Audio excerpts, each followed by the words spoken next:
para ummahat dan para ustazah yang dirahmati oleh Allah Subhanahu wa taala. Insyaallah pada sore hari ini kita lanjutkan lagi kajian kita yang dimana pada pekan sebelumnya kita libur ya, sepekan. Jadi insyaallah untuk tema kita, karena sebentar lagi momentum Idul Adha, dan Idul Adha itu identiknya dengan pemotongan hewan kurban, maka alangkah baiknya kita membahas, mengkaji ulang, mereview lagi pembahasan tentang fikih udhiyah atau fikih kurban. Jadi kita boleh bilang fikih udhiyah atau kurban, sama artinya adalah memotong hewan kurban. Jadi sebelum daripada itu, mungkin ada beberapa hal yang mesti saya sampaikan, karena kita sekarang kalau tidak salah bertepatan tanggal 25 Zulqa'dah, berarti sekitar 4 atau 5 hari lagi kita Zulqa'dahnya sudah usai, maka nanti kita akan mendapati bulan Zulhijjah. Jadi dari bulan Zulhijjah ini ada hari-hari yang bahkan disebutkan dia termasuk hari yang paling afdol. Hari yang paling afdol. Apa itu? Yaitu 10 pertama di bulan Zulhijjah. Jadi para ummahat sekalian, kalau kita berbicara tentang bulan ini, bulan Zulhijjah, ini adalah bulan yang dimana Allah Subhanahu wa ta'ala itu mengampuni kesalahannya Nabi Adam alaihi salam ketika beliau melakukan kesalahan berupa memakan buah khuldi di jannahnya Allah. Selain daripada itu juga, ini bulan yang dimana Allah Subhanahu wa ta'ala pun juga menyelamatkan Nabi Yunus alaihi salam ketika Nabi Yunus berada di dalam perut ikan. Itu di bulan Zulhijjah. Begitu juga Allah Subhanahu wa ta'ala pun mengabulkan doanya Nabi Zakaria alaihi salam ketika beliau meminta keturunan, itu juga di bulan Zulhijjah. Dan begitu juga Allah Subhanahu wa ta'ala ya, yang dimana Nabi Isa dan juga Nabi Musa alaihi wassalam dilahirkan di muka bumi pun juga di bulan Zulhijjah. Dan saking istimewanya bulan Zulhijjah, terutama terkhususnya di 10 awal bulan Zulhijjah ini, Allah Subhanahu wa ta'ala memuliakannya, mengagungkannya dengan bersumpah atas namanya. Jadi para ummahat sekalian, kalau kita mendapati di dalam Al-Quran Allah Subhanahu wa ta'ala bersumpah dengan nama tersebut, berarti menunjukkan bahwasanya di sana ada kemuliaannya. Di dalam Al-Quran Allah Subhanahu wa ta'ala berfirman, walayalin asyar, dan demi hari yang jumlahnya ada 10. Dan demi hari yang jumlahnya 10. Apa maksud dan demi hari yang jumlahnya 10 itu? Para mufassirin, termasuk dalam hal ini Imam At-Tabari dalam kitab tafsirnya menjelaskan maksud dari 10 hari tadi dan demi 10 hari ini yang dimaksudkan adalah 10 awal bulan Zulhijjah. Berarti menunjukkan apa? Menunjukkan bahwasanya 10 pertama ini memang sangat spesial. Makanya Nabi Shallallahu alaihi wasallam mengatakan bagaimana afdalu ayyamid dunya ayyamul ashri, dan seafdol-afdolnya dan seutama-utamanya hari-hari itu ialah 10 awal di bulan Zulhijjah. Dalam hadis yang lain dari riwayatnya Ibnu Abbas radhiyallahu anhuma dan dari Nabi sallallahu alaihi wasallam, beliau bersabda, "Ma min ayyamin al-amalus shalih fiha ahabbu ilallahi ta'ala min hadhil ayyam." Jadi kata Nabi sallallahu alaihi wasallam, dan tidaklah ada hari-hari yang di dalamnya paling dicintai, paling disukai oleh Allah Subhanahu wa taala kecuali 10 awal di bulan Zulhijjah. Nabi yang bilang seperti itu. Hari-hari yang diciptakan oleh Allah Subhanahu wa taala ini, yang dimana dalam hari, dalam waktu, dalam bulan itu ada yang dilebihkan, ada yang diberikan keutamaan yang mungkin tidak diberikan keutamaan pada waktu yang lainnya. Nabi katakan mamin ayyamin, dan tidaklah ada hari-hari yang paling dicintai oleh Allah Subhanahu wa taala di dalamnya kecuali pada 10 awal di bulan Zulhijjah. Maka ketika itu para sahabat pun kebingungan, bertanya kepada Nabi, ya Rasulullah, walau jihadu fi sabilillah, apakah tidak juga jihad di jalan Allah Subhanahu wa ta'ala? Artinya amalan soleh yang kita lakukan di 10 awal itu kalau di-compare juga dengan jihad, apakah mungkin jihad ini lebih unggul daripada amalan yang kita kerjakan di 10 awal di bulan Zulhijjah? Maka Nabi katakan, la wal jihad fi sabilillah. Tidak juga jihad fi sabilillah, kecuali kata Nabi sallallahu alaihi wasallam, illa rajulun kharaja bi nafsihi wa malihi falam yarji min zalika syai'. Kecuali orang itu keluar berjihad di jalan Allah Subhanahu wa taala, baik dengan jiwanya, dengan nyawanya, atau dia mengeluarkan dengan hartanya. Lalu setelah itu tidak ada sesuatu pun yang kembali daripada itu, artinya ketika dia berperang, berjihad itu dia mati syahid, yang seperti ini tidak ada bandingannya. Tapi kalau hanya sekedar ikut berperang tapi nyawanya masih hidup, dia masih ada, maka amalan yang kita kerjakan di 10 awal di bulan Zulhijjah ini tentu yang paling utama. Apa amalan-amalannya Ustaz? Banyak bisa kita dapati ya. Contohnya seperti memperbanyak zikir, ya, gitu Bu ya. Tahmid, tahlil, takbir. Begitu juga memperbanyak doa. Begitu juga memperbanyak puasa, jangan lupa. Jadi bukan hanya puasa Arafahnya kita kejar, tapi kalau bisa dari tanggal 1 sampai tanggal 9-nya kita kerjakan. Ini sebagaimana yang diceritakan oleh istrinya Nabi sallallahu alaihi wasallam, bahwasanya Nabi itu karena yasumu tis'a min Zulhijjah, Nabi berpuasa 9 awal di bulan Zulhijjah, dan puncaknya Nabi sallallahu alaihi wasallam berpuasa di hari Arafah. Arafah kita sudah maklum, sudah kita ketahui. Ya, keutamanya adalah yukaffiru as-sana al-madiyah wal baqiyah. Diampuni dosanya mau yang lalu ataupun yang akan datang. Nah, jadi saya sarankan ya Bu ya, kalau memang kita tak mampu mengerjakan puasa di 10 awal bulan Zulhijjah, setidaknya jangan tinggalkan yang hari Arafah. Kira-kira tanggal berapa Bu? Hari apa tuh? Kita raya tanggal berapa? Tanggal 6. Itu hari apa? Jumat. Berarti kemungkinan ya, ada kemungkinannya tanggal 5 Juni kan? 5 Juni hari Kamis. Ya tak? Ada kemungkinan kalau kita raya tanggal 6. Kalau tanggal 7 berarti Arafah ya tanggal 6 hari Jumat. Tengok-tengok aja lah nanti macam mana info ya kan? Itu amal-amalan yang bisa kita kerjakan. Dan termasuk salah satu amalan yang paling mulia yaitu kita berkurban atau berudhiyah. Ini sesuai juga dengan hadis Nabi sallallahu alaihi wasallam, di mana Nabi sallallahu alaihi wasallam bersabda, "Ma amila adabiyun min amali yauman nahri ahabbu ilallahi min iraqatid dam." Dan tidaklah ada amalan yang paling dicintai oleh Allah Subhanahu wa taala di hari nahar tanggal 10 Zulhijjah, melainkan adalah menumpahkan darah. Serem kali bahasanya ya, menumpahkan darah, min iraqatid dam. Ya, maksudnya bukan menumpahkan darah, tapi maksudnya di sini adalah ya menyembelih hewan kurban. Oleh karena itu, karena momentum kita adalah udhiyah, berkurban, maka yang akan kita bahas pada sore hari ini yaitu tentang fikih udhiyah atau fikih kurban. Baik.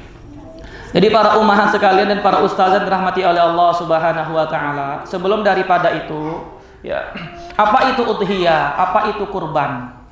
Apa itu udhiyah dan apa itu kurban? Jadi kalau kita merujuk di dalam karya yang ditulis oleh guru kita, ya, Syekh Dr. Labib Najib Hafizahullah taala, beliau mengatakan bahwasanya udhiyah itu artinya adalah ismun lima yuzbahu minan na'am, yang artinya adalah sebuah istilah untuk menyembelih dari hewan-hewan kurban sebuah istilah untuk menyembelih hewan-hewan kurban Yaumal Idi yang dilakukan pada hari Id tanggal 10, wa ayyamat tasyriqi, dan juga pada hari-hari tasyrik yaitu 11, 12 dan 13 Zulhijjah, dalam rangka taqarruban ilallahi ta'ala, mendekatkan diri kita kepada Allah. Jadi saya ulangi, yang namanya kurban atau udhiyah itu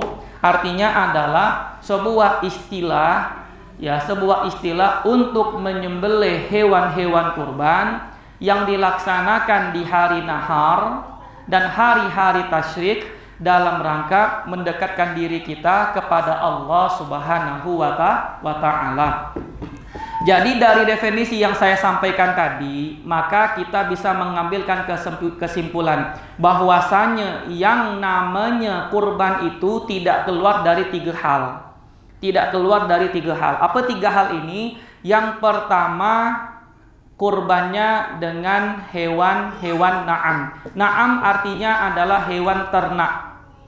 Artinya hewan ternak. Hewan ternak itu mencakup hanya 3. Jadi kalau kita mendengarkan istilah an-na'am atau hewan ternak yang itu disebutkan dalam istilah-istilah fikih, itu merujuknya kepada 3 saja. Apa 3 itu? Yang pertama unta, yang kedua sapi, lalu yang ketiga kambing atau sejenisnya.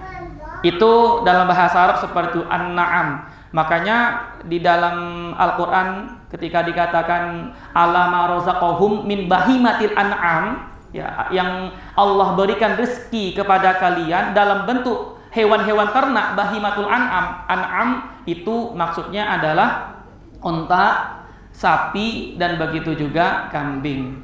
Karena istilah an-na'am ini nanti ibu-ibu sekalian, ini tidak hanya berlaku dalam fikih, dalam kurban saja, nanti juga berlaku dalam masalah zakat. Dalam masalah zakat, ketika nanti disebutkan termasuk salah satu komoditi zakat itu adalah hewan ternak. Hewan ternak apa? Hewan ternak an-na'am, yaitu unta, sapi, begitu juga dengan kambing. Adapun hewan al-mawashi selain daripada 3 ini seperti seperti ayam, bebek, unggas dan segala macamnya, ini tidak termasuk bahimatul an'am. Tidak termasuk hewan ternak dalam dalam masalah kurban dan juga dalam masalah zakat. Artinya apa? Artinya ayam, sapi, ayam, itik, unggas, entok, apalagi kuda. Ini juga diternak, memang dia diternak, tapi tidak dijadikan sebagai kurban, sebagai zakat, dan begitu juga sebagai akikah. Begitu juga sebagai akikah. Cuman ketika saya tadi sebelum ini saya persiapan, saya tadi baca ada sebuah kitab namanya Hasyiah Baijuri. Itu ada 3 jilid kitab itu. Di jilid yang nomor 3 itu dijelaskan masalah ini. Bagaimana kalau seandainya ada orang yang dia berkurban tidak dengan 3 ini? Beliau Imam Al-Baijuri menukil perkataan dari sahabat Ibnu Abbas radhiyallahu anhuma. Jadi Ibnu Abbas radhiyallahu anhuma itu justru memperbolehkan menyembelih hewan kurban itu dengan selain 3 ini. Boleh dengan ayam, boleh dengan unggas, atau boleh dengan itik. Ini juga yang disebutkan oleh Imam Al-Maidani, menukil tadi perkataan dari siapa? Dari sahabat Abdullah ibnu Abbas radhiyallahu anhuma. Beliau bahkan mengatakan dalam perkara ini boleh untuk bertaklid. Bayangkan, boleh dalam bertaklid. Bahkan dalam kasus akikah, beliau mengatakan kurang lebih perkataan seperti ini. Wa yaqisu 'alal udhiyati al-aqiqah wa yaqulu liman wulida lahu mauludun aqibid dikati 'ala mazhab Ibnu Abbas. Jadi artinya kalau kita seandainya nih mak-mak di sini ya, mak-mak muda yang dimana mau mengakikahkan anaknya, mungkin barangkali tidak ada duit gitu kan ya. Tak ada duit untuk beli kambing, apalagi anak laki-laki mesti 2 kan, mesti dengan 2 karena al-ghulam itu syatan, anak laki-laki itu 2, anak perempuan itu 1. Belum lagi seremonial yang lainnya Bu ya, kenduri-kenduri yang lainnya. Tentu bukan hanya menghabiskan beli kambingnya, beli ininya lagi, bikin apanya lagi, tendanya lagi, nyewa orang nyewa orang apa begebananya lagi. Nah, ini kan menghabiskan seperti ini. Beliau mengatakan ya, ikut taklid ke mazhab Ibnu Abbas dalam artian boleh berakikah selain daripada 3 ini. Jadi kalau tak mampu boleh dengan ayam, boleh dengan unggas, boleh dengan itik. Cuman mau saya sampaikan nih, jangan terkojot Bu ya, nanti Seirfandi boleh kan gitu pula nanti. Ya. Karena saya tak setuju juga sebetulnya. Jadi saya sampaikan dalam bab ilmiah saja, untuk kasih faedah aja biar tak ngantuk kan. Kan ada maklumat baru nih kan. Kalau saya bilang cuma 3 ini lanjut pembahasan baru nanti itu lagi kan gitu. Cuman uniknya dalam masalah ini, salah seorang ulama muda dari Mesir yang bernama Syekh Mustafa Abdul Nabi, dalam kitab beliau mengatakan pendapat ini nggak bisa dipertanggungjawabkan, gitu intinya gitu. Jadi kalau kita dapat Ibnu Abbas membolehkan kurban dengan selain 3 ini, itu pendapatnya nggak bisa dipertanggungjawabkan. Kenapa nggak bisa dipertanggungjawabkan? Karena apa yang dia sampaikan dari zaman sahabat sampai ke zaman kita itu belum tawatur, belum apa istilahnya ya, apa yang disampaikan itu belum bisa kredibilitas, belum bisa terpercaya gitu.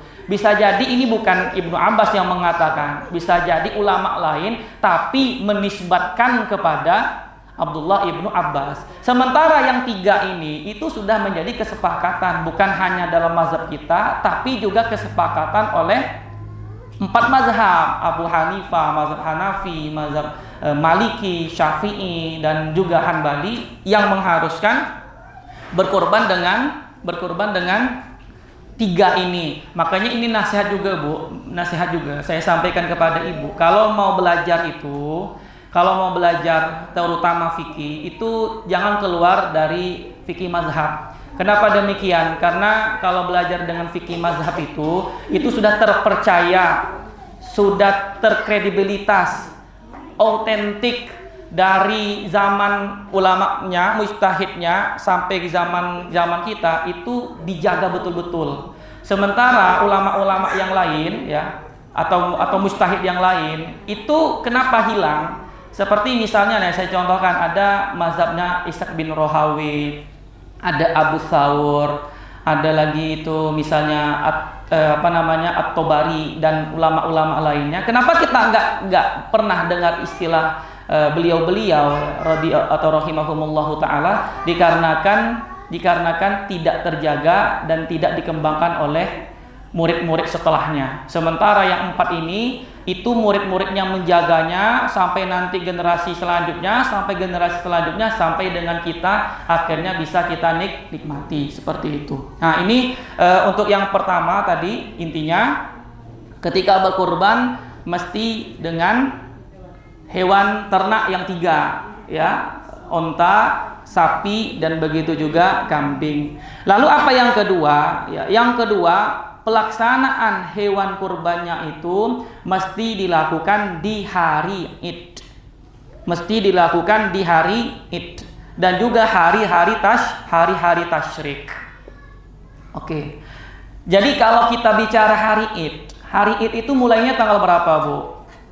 Tanggal 10 Zulhijjah, betul ya. Kalau kita bicara tanggal 10 Zulhijjah, tanggal 10 itu kalau penanggalan Islam masuknya kapan?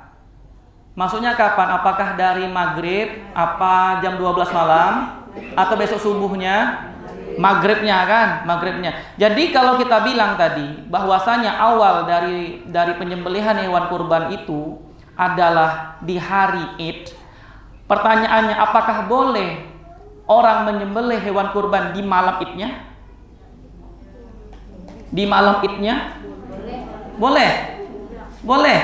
Berarti sebelum orang melaksanakan sholat Id, gitu maksudnya? Boleh. Tadi kan saya bilang ini, ya saya bilang tadi di hari Id dan hari tasyrik. Sementara yang penanggalan Islam itu kan mulai startnya di malamnya, ketika sudah masuk maghrib. Pertanyaannya, apakah boleh seseorang menyembelih hewan kurbannya itu di malam Idnya itu atau malam takbirannya itu boleh? Hah? Gimana? Nggak tahu. Ya. Jadi perlu kita sampaikan. Jadi jangan salah kaprah. Jadi maksudnya hari Id itu adalah setelah terbitnya matahari dan berlalunya sholat 2 rakaat seminimal mungkin dan khutbah seminimal mungkin.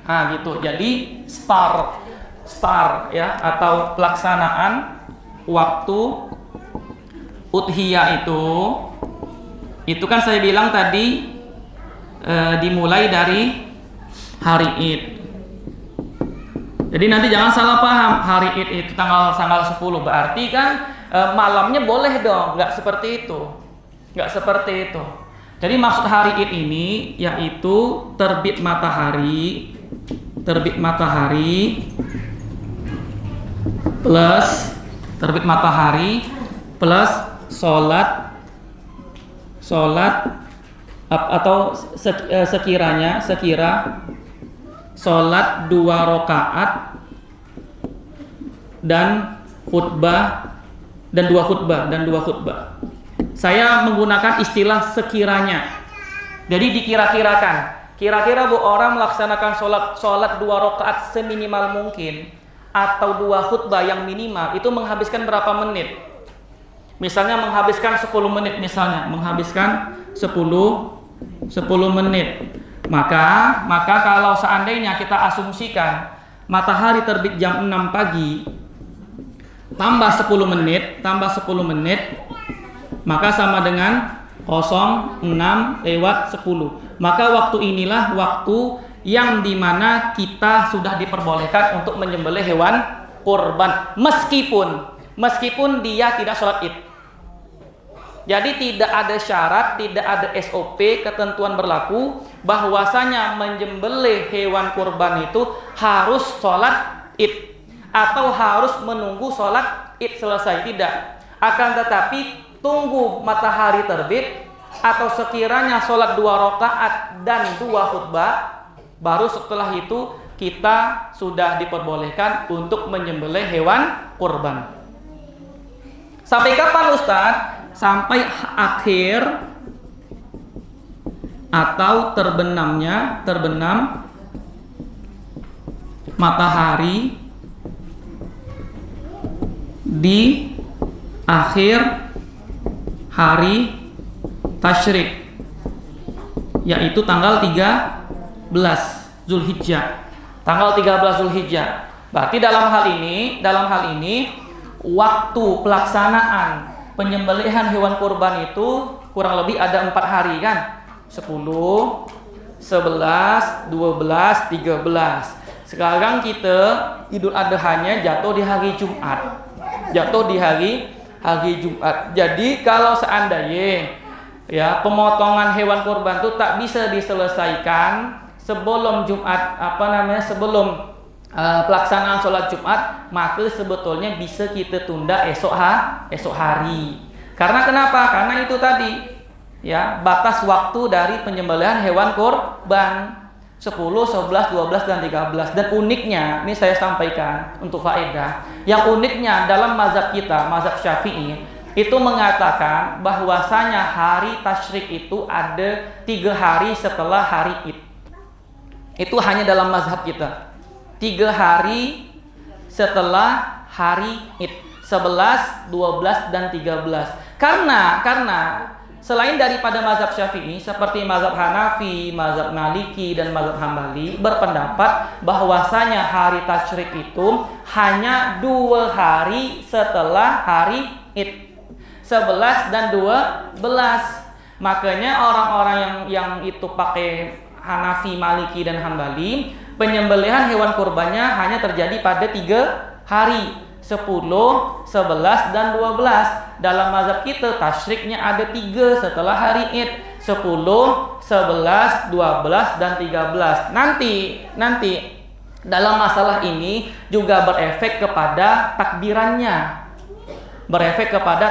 Takbiran yang sering dilakukan nanti setelah setelah sholat setelah sholat itu, sholat fardu atau sholat wajib itu kan takbiran pengganti daripada sebelum daripada zikir itu nanti akhirnya kapan? kalau kita berpandangan tasyriknya sampai tanggal 13 tadi, sampai 13 berarti asar itu terakhir, asar di tanggal 13 itu akhir dari kita takbiran. Nah, jadi seperti itu. Jadi itu awal waktu udhiyah, startnya hari Id dan akhirnya yaitu terbenamnya matahari di akhir hari tasyrik. Lalu apa yang ketiga? Yang ketiga memang berkurbannya dalam rangka beribadah kepada Allah. Dalam rangka beribadah kepada Allah. Jadi tiga-tiga ini Bu, kita ulangi lagi ya. Pertama mesti dengan hewan na'am, hewan ternak. Yang tiga itu. Yang kedua pelaksanaannya di waktu Id atau sampai akhir dari hari tasyrik.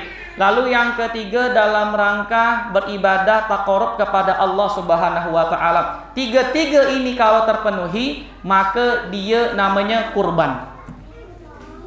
Maka dia namanya kurban. Tapi kalau tiga ini tak terpenuhi, maka dia tak namanya kurban. Tadi saya bilang tadi terakhir itu harus taqarrub kepada Allah. Jadi kalau ada orang di tanggal 10 sampai 13 ini disembelih hewan kurban, tapi bukan dalam rangka taqarrub kepada Allah, tapi dalam rangka misalnya untuk diperjualbelikan atau ngasih upah kepada pejagal, maka ini bukan kurban. Kenapa? Karena kurban mesti terpenuhi tiga hal. Apa tiga hal ini tadi, Bu? Apa bertiga nih? Hewan ternak, pelaksanaannya di hari Id sampai hari tasyrik. Yang ketiga, nanti ini keluar soal ujian nanti nih. Ya, soal ujian nanti. Ada buku ada nih, yang orang yang donatur ya ada.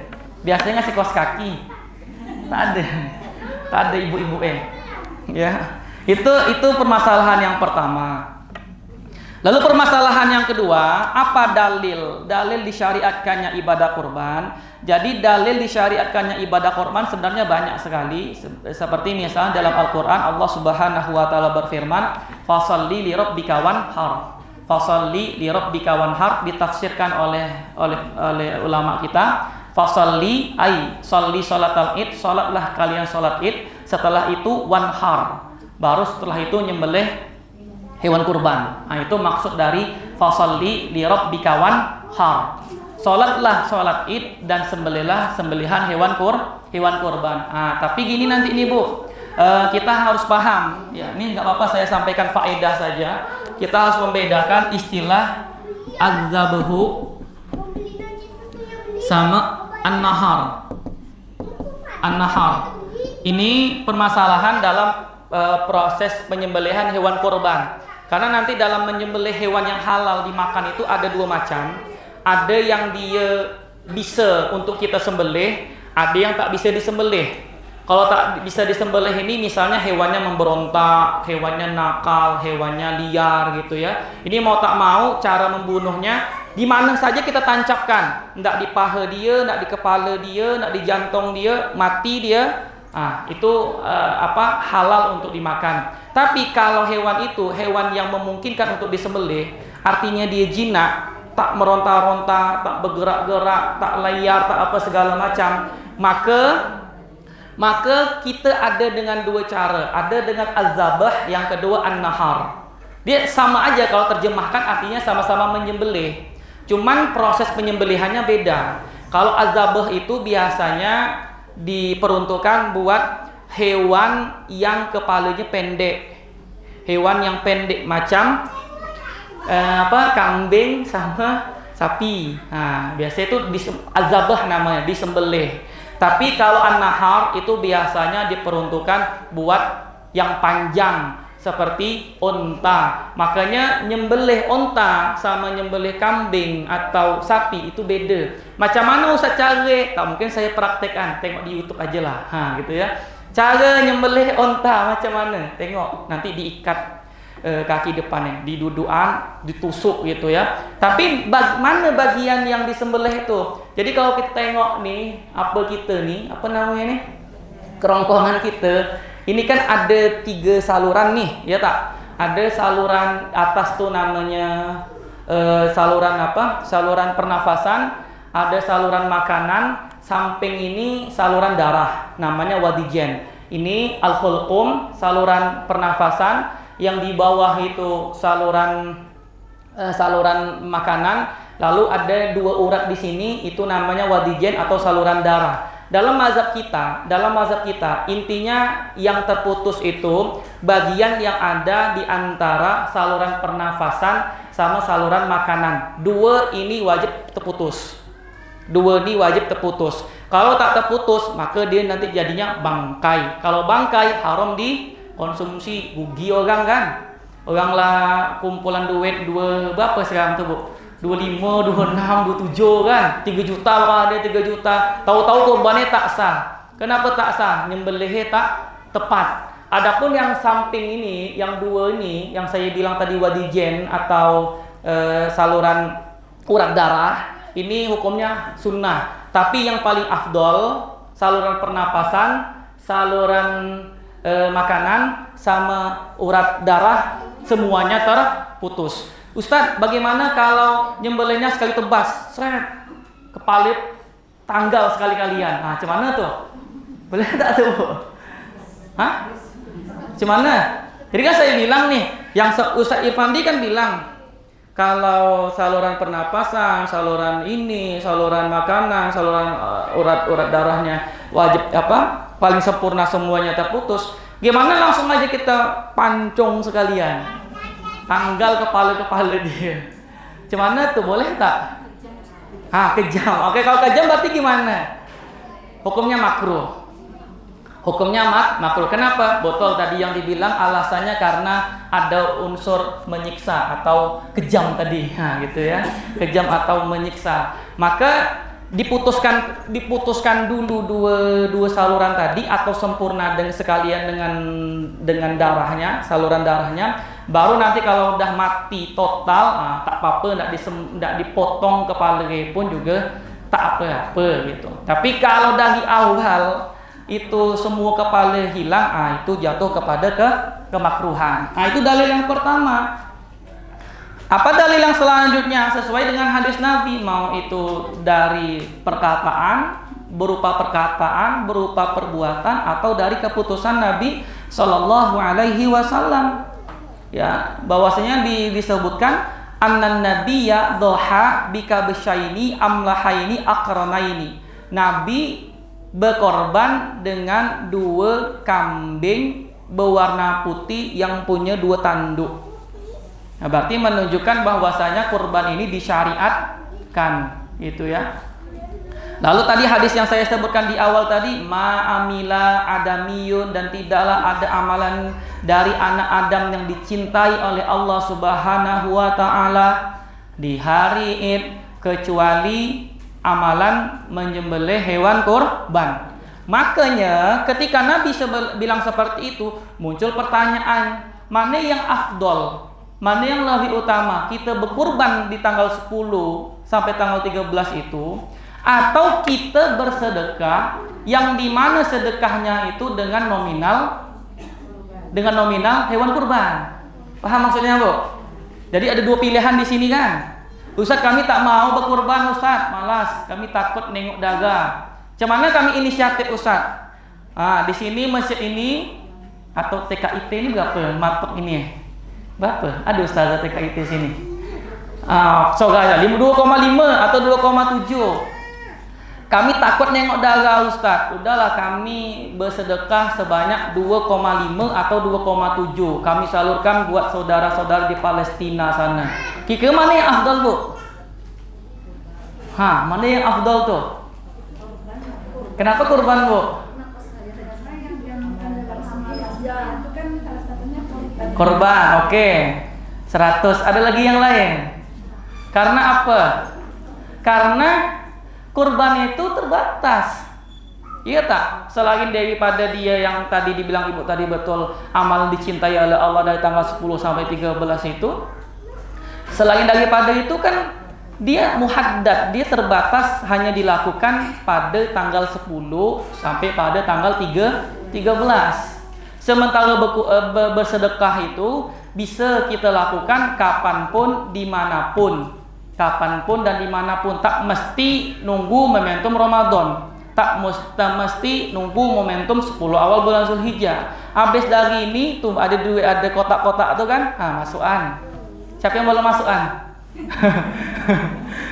Iya, kalau sedekah itu kan tidak ada batasannya, bisa kita lakukan kapanpun. Makanya ulama kita cakap bahwasanya kurban itu afdol daripada sedekah biasa.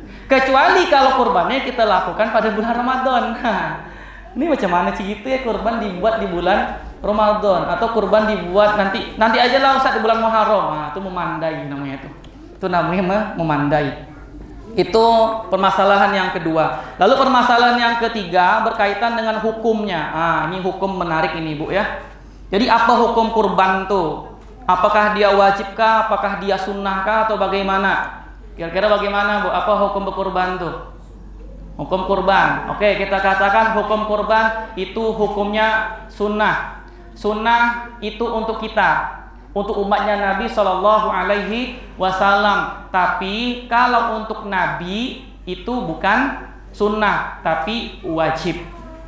Jadi ada beberapa amalan yang khususianya Nabi, amalan khususia Nabi yang dimana Nabi itu wajib hukumnya. Kalau kita umatnya hukumnya sunnah. Selain daripada kasus kurban ini, termasuk salah satunya misalnya seperti sholat malam. Sholat malam kita hukumnya sunnah. Nabi diminta atau hukumnya wajib. Sama dengan kurban. Kurban untuk umatnya Nabi itu hukumnya sunnah. Tapi untuk Nabi Shallallahu Alaihi Wasallam hukumnya wajib. Gitu. Jadi kalau kita katakan sunnah, sunnah ainiyah atau sunnah muakkadah, sunnah yang sangat ditekankan sekali. Makanya nanti bagi siapa saja yang dikasih kelebihan oleh Allah Subhanahu wa taala pada hari Id ya, pada hari Id dan hari tasyrik, kok dia tidak berkorban, maka dia jatuh kepada kemakruhan. Bahkan ada ancaman dari Nabi Shallallahu Alaihi Wasallam yang kurang lebih Nabi mengatakan faman lam yudahi fala yaqrabanna musallana. Bagi barang siapa yang tidak berudhiyah atau berkurban, maka janganlah sekali-kali dia dekat dengan musolah kami atau tempat sholat kami. Jadi di sini menunjukkan bahwasanya kesunahannya itu sangat ditekankan alias sunnah muakkadah. Oke, kita katakan sunnah muakkadah, tapi buat siapa? Apakah anak kecil itu juga disunahkan? Apakah orang-orang gila itu juga disunahkan? Maka yang kena hukum sunnah muakkadah ini jika terpenuhi beberapa hal. Jika dia muslim, baligh, berakal, orang merdeka, atau boleh dia setengah budak setengah merdeka, atau dalam bahasanya muba'ab, setengah merdeka setengah budak, dengan catatan dia dalam ketika keadaan merdekanya dia kaya. Lalu yang terakhir, kalau dia punya kelebihan. Kelebihan apa Ustadz? Tentu kelebihan dalam hajatnya. Kelebihan dalam hajatnya dia, atau hajat orang-orang yang wajib dia nafkahi, baik di hari tasyrik, hari Id ataupun di hari tasyrik. Jadi Bu, standar mampu itu bukan seperti seperti uruf kita atau seperti sangkaan kita. Orang kalau dibilang dia mampu itu kan standarnya bagaimana? Punya uang tuh biasanya berapa digit? Atau berapalah uang yang numpuk di banknya? Di atas 20 juta gitu ya, 30 juta. Rumahnya mungkin bertingkat, mobilnya bukan hanya Pak Jero, tapi juga ada mobil-mobil yang lainnya, gitu ya.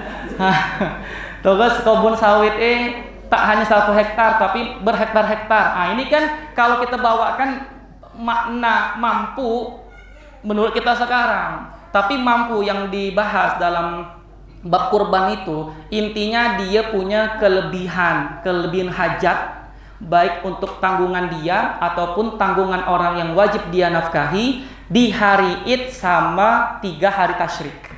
Sekarang saya tanya Bu, standarnya ya kita menghabiskan biaya kebutuhan kita, baik ada suami, istri, anak-anaknya, selama 4 hari ini kira-kira berapa ratus ribu? Ada sampai 1 juta lah. Anggap saja 1 juta lah, enggak ya? Anggap aja nih, anggap saja 1 juta. Jadi kalau dia punya tabungan, misalnya 5 juta, dia punya tabungan. Tadi kan saya bilang untuk hajat dia sama hajat yang dia tanggung itu selama 4 hari itu ada 1 juta. Berarti sisanya berapa? 4 juta. 4 juta ini berarti ada kelebihan kan? Berarti di sini kita katakan dia mampu untuk berkurban. Jadi tak mesti yang saya bilang tadi dia punya Pak Jero, tak mesti. Gitu ya. Yang penting dia punya kelebihan.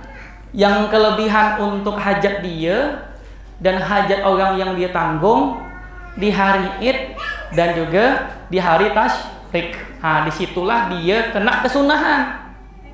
Kalau tak ada kelebihan, maka dia tidak disunahkan. Kalau dari dia disunahkan, kalau dia tidak berkurban pada tahun itu, maka jatuh kepada kemakruhan. Makruh memang tidak berdosa. Tetapi hal yang seperti ini kalau bisa kita hindari seperti itu. Nah, ini Bu, yang saya katakan tadi hukumnya sunnah, itu dengan catatan kita menghitung sunnah muakkadah itu untuk per kepala atau per individual, per orang, hitungannya per orang. Tapi kalau seandainya di dalam rumah itu ada anggota keluarga terdiri dari suami, terdiri dari istri, dan juga terdiri dari anak-anaknya, maka hukum kurban dalam kasus seperti itu tidak sunnah muakkadah, tapi ada istilahnya sunnah kifayah. Beda istilah. Nah, kalau fardu kan ada 2 macam, ya tak? Ada fardu ain sama fardu kifayah. Fardu ain itu seperti sholat wajib, puasa Ramadan itu kan fardu ain. Kalau fardu kifayah itu kan seperti sholat jenazah yang kita artikan kalau ada sebagian yang mengerjakan maka gugur kewajiban bagi yang lainnya. Kalau tak ada yang mengerjakan maka semuanya berdosa. Itu kalau fardu kifayah. Kalau sunnah ada 2 lagi. Ada sunnah ainiyah atau sunnah muakkadah. Yang kedua namanya sunnah kifayah. Ini berlaku kalau di dalam rumah itu ada beberapa anggota keluarga.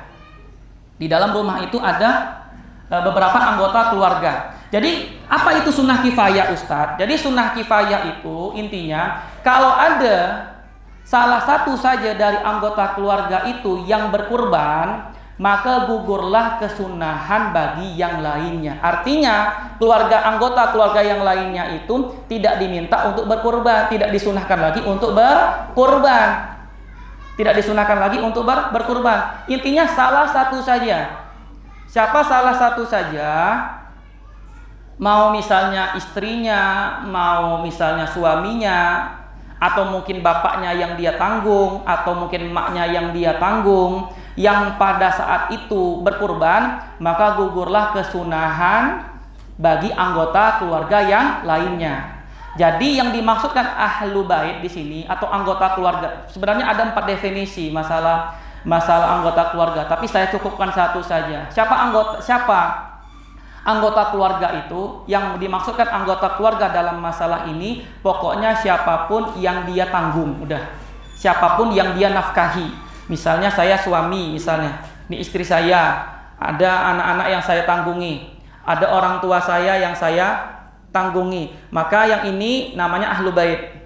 Itu anggota keluarga. Adapun adik-beradik saya yang tidak saya tanggungi, ya adik-adik saya atau kakak-kakak saya yang tidak saya tanggungi, maka dia bukan ahlu bait, bukan anggota keluarga. Jadi mau saya misalnya, atau istri saya, atau bapak saya, atau emak saya misalnya, yang tadi berkurban pada tahun itu, maka gugurlah kesunahan bagi yang tidak berkurban. Saya katakan lagi biar diperjelas lagi. Sunnah kifayah itu hanya menggugurkan kesunahan, tapi bukan berarti dia dapat pahala. Bukan berarti dia dapat pahala. Yang dapat pahala itu hanya dia yang berkurban. Paham nggak maksudnya, Bu? Tadi kan saya bilang yang gugur kesunahan bagi anggota keluarga yang lainnya yang tak berkurban. Tapi kita nggak berbicara apakah dia dapat pahala atau tidak. Yang dapat pahala itu hanya yang berkurban. Kalau saya yang berkurban, maka saya dapat pahala, istri saya tak dapat, emak saya tak dapat, bapak saya pun juga tidak dapat. Jadi jangan disalahpahami. Sunnah gugur berarti saya dapat pahala dong? Tidak. Kecuali kalau seandainya saya yang berkurban pada tahun itu, saya niatkan untuk kongsi pahala. Istilahnya tasyrikus sawab. Tasyrikus sawab itu artinya bagi-bagi atau mentransfer pahala. Saya yang berkurban atas nama saya nih. Berkurban atas nama saya. Ya, yang ini gugur, istri saya gugur kesunahannya, orang tua saya, anak-anak saya pun juga gugur. Mereka nggak dapat pahala karena saya yang berkurban. Tapi kalau saya niatkan untuk kongsi pahala, bagi-bagi pahala, maka istri saya dapat, emak saya dapat, bapak saya dapat, dan anak-anak saya pun juga dapat. Itu istilah sunnah kifayah. Itu sunnah kifayah. Ustadz, bisa nggak kurban itu hukumnya menjadi wajib? Ya bisa saja. Kalau seandainya kita nazarkan. Kalau seandainya kita nazarkan. Misalnya kita bilang gini, Bu, misalnya lillahi alayya an udhiya bihadza syat misalnya. Ya, ini untuk Allah. Ya, demi Allah saya akan nazar pada tahun ini dengan nazar kurban kambing. Maka jatuh menjadi wajib. Kalau dia menjatuh wajib, maka statusnya nanti kurban wajib, maka konsekuensinya nanti berat tuh, Bu. Kalau dia kurban wajib, seperti nazar tadi, maka kepemilikannya sudah hilang. Kepemilikan dari dianya sudah hilang. Kalau kepemilikannya sudah hilang, maka dia tidak boleh sedikit pun mengkonsumsi dari daging kurban wajib tadi. Gak boleh ada yang balik ke diri dia. Artinya apa? Artinya semuanya tadi wajib, semuanya dia sedekahkan kepada orang lain. Tak boleh dia makan, kecuali kalau kurban sunnah gitu. Kalau kurban sunnah itu baru boleh ada bagian yang dia ambil. Nanti akan kita jelaskan lagi secara mendetail perbedaan antara kurban wajib sama kurban sunnah, seperti itu. Lalu permasalahan yang keempat apa? Permasalahan yang keempat itu apa jenis hewan kurbannya? Ini sudah saya katakan tadi, jenis hewan kurbannya hanya 3 saja ya, hewan kurban. Yang pertama unta, yang kedua sapi, lalu yang ketiga kambing ya. Yang ketiga kambing ini bukan hanya kambing, kita juga boleh domba atau sondesit itu boleh juga. Ya. Sondesit itu juga boleh. Ya, apa sondesit itu? Oh, budak-budak ini tak tahu, dia tak ngehula ya. Ya. Jadi ibu-ibu ini hobi juga nonton sondesit dia. Ketawa paling godang pula. Ustazah makin diam-diam aja, ini tak tahu pula ustazah lagi. Ya, domba, kambing atau sapi, begitu juga dengan unta. Cuman mau jadi masalahnya gini, mana yang lebih afdol? Kira-kira mana yang lebih afdol? Apakah korban unta, korban sapi, kambing atau macam mana? Kalau kita bicara afdol, Bu. Jadi kalau kita bicara afdol, kita harus tengok dulu konteksnya. Kita ini bahas tentang apa dulu afdolnya. Kalau kita bicara afdolnya itu banyak-banyakan daging, maka tentu jawaban dia unta dulu, sapi dulu, baru kambing. Betul tak? Kalau kita bicara banyak-banyakan daging. Tapi kalau kita misalnya bicara tentang apa namanya? Tentang kualitas dagingnya, mana yang lebih enak? Kira-kira daging apa tuh, Bu? Kambing. Tak sapi dah. Gondang tuh sapi atau kambing? Hah? Ada masa unta? Ya, ada Bang, masa unta Bang? Tak ada. Jadi kalau kita bicara enak-enakan daging, yang afdol tuh domba, kambing, sapi, baru unta. Kalau kita bicara enak-enakan daging. Kalau kita bicara kolektif kurban atau tidak, justru yang afdol itu kita kurban dengan satu kambing atau dengan satu domba justru lebih afdol daripada kita kolektif unta atau kolektif sapi. Gitu Bu ya. Justru lebih afdol kalau kita nih misalnya mau berkorban kambing saja atas nama kita atau domba saja atas nama kita, justru itu lebih afdol daripada kolektifnya onta ataupun kolektifnya sapi. Cuman kalau kita di sini kan yang dahulukan kolektifnya dulu kan, dan orang-orang ini justru lebih condong sukanya dengan sapi daripada kambing. Padahal dia tak tahu Nabi itu kalau makan daging kambing itu begitu lahapnya ya. Kalau kita ini kan ada aja isu-isu kolesterol kah atau apa kah gitu ya. Ya, kalau saya sih menangkap atau menganggap bukan dagingnya yang bermasalah. Masalah itu di santan-santannya. Ketika dibuat gulai, dibuat apa ya. Di situ kalau dagingnya tak ada masalah. Tengok orang-orang Arab tuh.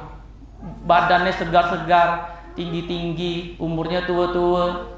Makannya kambing dibakar ya. Atau dimindi istilahnya itu, dimindi atau istilahnya seperti itulah. Kalau kita di sini kan banyak santan gitu ya, banyak bersantan. Tapi gini Bu, kalau seandainya tadi kan saya bilang kolektif, tapi kalau ada orang yang dia kurban langsung satu sapi atas nama Irfandi, mana yang afdol? Atau tadi onta dengan atas nama saya, atau sapi atas nama saya, mana yang afdol? Tentu kita katakan sapi kalau dia tidak kolektif. Karena tadi kita kembalikan karena banyak-banyakan daging. Tapi ada lagi tapinya nih Bu. Tapi kalau seandainya kita kurban dengan 7 kambing, langsung 7 kambing atas nama kita, kalau di-compare dengan satu sapi atau satu onta atau satu sapi, justru yang afdol itu langsung korban 7 kambing. Kenapa 7 kambing? Alasannya pertama karena kita banyak nyembelih hewan kurban, banyak menumpahkan darah. Lalu yang kedua karena dagingnya paling lezat, paling enak.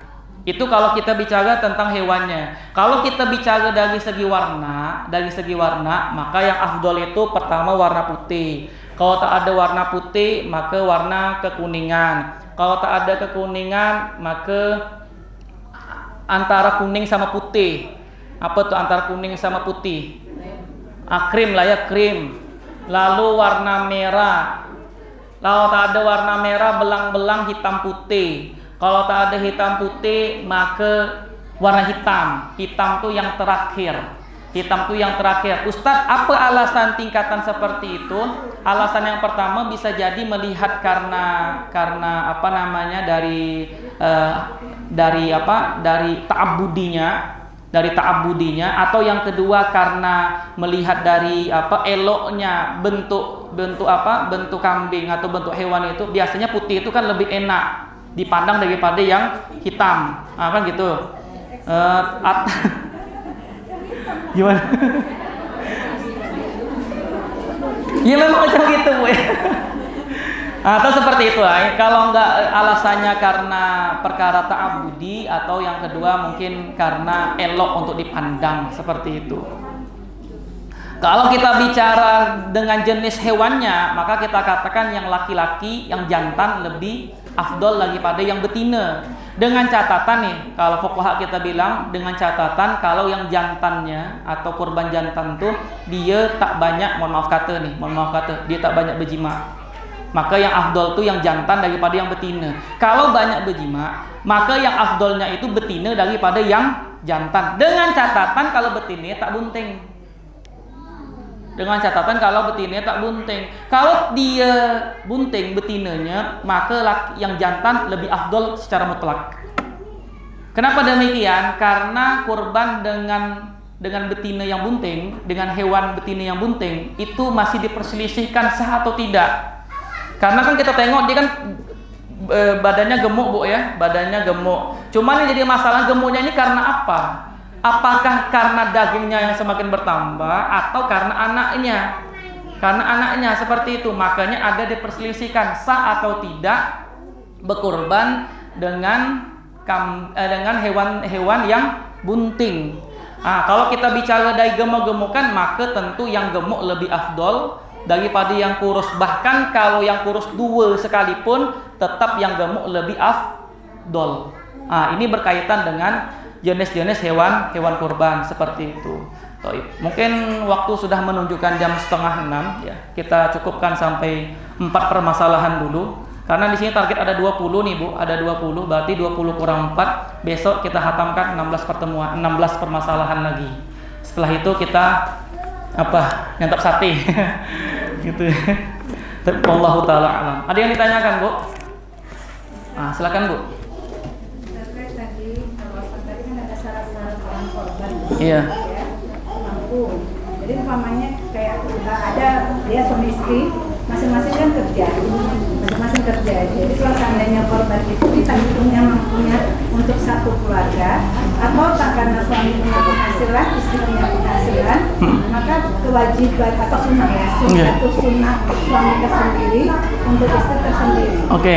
Nah, kemudian bagaimana kalau seandainya karena kita ingin semuanya dapat pahala, pahala sunnahnya, suami ikut korban, lalu yang jatah istri itu digilir, istilahnya ya kelebihan uang atau kelebihan rezeki tadi digilir, misalnya tahun ini untuk istrinya, kemudian berikutnya dia korbankan atas nama anaknya, lanjut dengan anak atau orang tuanya. Itu bagaimana? Oke. Untuk yang tadi pertama, misalnya kalau ada kasus yang dimana suami istri bekerja dan suami istri bekerja ini alhamdulillah rezekinya besar seperti itu ya. Apakah nanti dua-duanya disunahkan? Tadi saya bicaranya sunnah kifayah itu berlaku untuk anggota keluarga. Maksud anggota keluarganya itu memang dia hidupnya itu dalam ruang lingkup keluarga, anggota keluarga yang terdiri dari suami kah, istri kah, pokoknya orang yang di situ ada tanggungan nafkahnya seperti itu. Kalau yang sunnah muakkadah itu Bu, misalnya kalau dia hidupnya sendiri misalnya, atau dia jomblo gitu ya, atau dia sendiri, yang dimana tidak ada tanggungannya, tidak nafkahi emaknya, bapaknya, apalagi nafkahi istri, kan lagi jomblo ya, tak mungkin pula anak orang yang dipretelin sama dia kan. Seperti itu. Jadi yang saya bilang tadi sunnah kifayah itu kan intinya kalau ada satu saja yang mengerjakan, maka gugur kesunahan bagi yang lainnya. Misalnya tahun itu suami yang berkorban, maka istri tak diminta lagi karena gugur kesunahannya. Tapi kalau istri yang tidak berkorban pun tak apa-apa. Suaminya punya duit, istrinya punya duit. Karena pengen dapat pahala, suaminya korban, istrinya pun juga berkorban, tak ada masalah. Dan justru itu lebih afdol. Itu yang pertama. Lalu yang kedua tadi Ibu bilang dipergilir untuk tahun ini misalnya atas nama istri, atau tahun depan nanti atas nama anak pertama, tahun depan lagi anak yang kedua, nggak ada masalah. Nggak ada masalah. Karena saya katakan bahwasanya kurban itu dia dorbun minas sodakoh, kayak sejenis sodakoh gitu ya. Jadi mau diperuntukkan buat siapapun tidak ada masalah. Jangankan itu Bu, kalau seandainya Ibu peruntukan bukan buat keluarga, tapi misalnya buat orang asing ya, tentunya kalau izin ya, mendapat persetujuan. Misalnya saya tidak berkurban, saya tak kenal sama Ibu, saya atas namakan Ibu, saya calling Ibu, saya tidak berkurban atas nama Ibu, boleh nggak? Boleh, kalau mendapatkan persetujuan atau izin dari yang bersangkutan. Sekarang saya lupa, ini penting untuk dibahas. Ada kesalahan yang terjadi di masyarakat kita itu, misalnya kurban kambing atau kurban domba, yang dimana ini untuk satu keluarga, iya tak? Satu keluarga.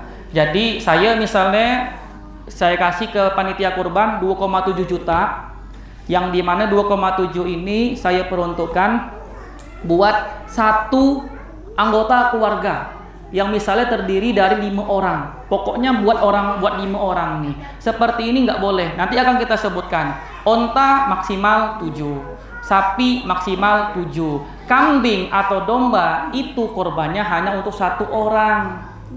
Untuk 1 orang. Jadi kalau kita korban kambing atau domba mengatasnamakan keluarga kita, yang notabene keluarga itu lebih daripada 1, maka kurbannya tidak sah. Maka bagaimana solusinya Ustadz? Maka saya bilang tadi dikasih pahala. Kalau kasih pahala beda. Kurbannya atas nama saya, ya kan?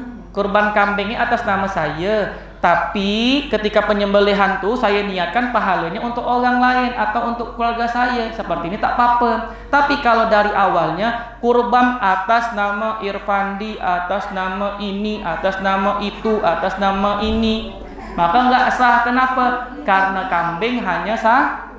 Berlaku juga kita ikutkan hukum sekarang ini. Kadang ada lembaga tuh atau beberapa sekolah tuh yang saya bilang memeta-meta atau memandai-mandai. Ngapa saya bilang gitu? Dia mengatasnamakan sekolah atau perangkatan atau per kelas atau per geng atau per best friend, ya, atau apa sajalah, kurban kambing atau kurban sapi. Tapi lebih daripada kuota tadi, ya, sapi 7, kambing 1. Tapi sekolah ini buat 1 kelas ini korban 1 kambing, gitu kan? Ada kayak gitu, masih ada di sini. Angkatan terakhir karena dah fasul nihai kelas akhir, maka korban 1 sapi. Berapa jumlah budak-budak? Ada 40 orang misalnya. Jadi 40 orang ini korban sapi. Boleh tak seperti itu? Tak boleh. Kenapa? Melebihi kota tadi. Melebihi kota. Jadi kalau solusi yang bisa saya kasih, karena ini kan sudah menjalar-jalar gitu ya, kebiasaan ini menjalar-jalar. Jadi macam mana solusinya? Solusi yang saya tawarkan itu boleh misalnya tadi kelas 7 SMP atau kelas 10 SMA korban kambing, tapi namanya 1.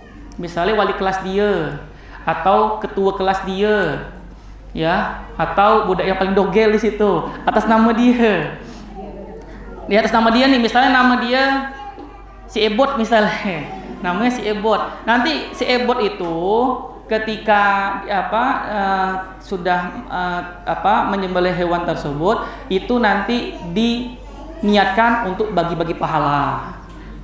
Untuk ini kurban atas nama saya, nanti ketika menyembelih ini pahalanya buat kawan-kawan saya dalam kelas itu, misalnya ada 20 orang. Nah, macam gitu. Masih ada di sini, ada. Jangan lupa lembaga kita pula lah kita. Ada lembaga kita. Lembaga kita kalau ada, bilang kalau seandainya. Kalau tak pun mantap lah. Gitu. SMPTQ ada ustazah. Ada, tak ada kan? Buat macam gitu ada.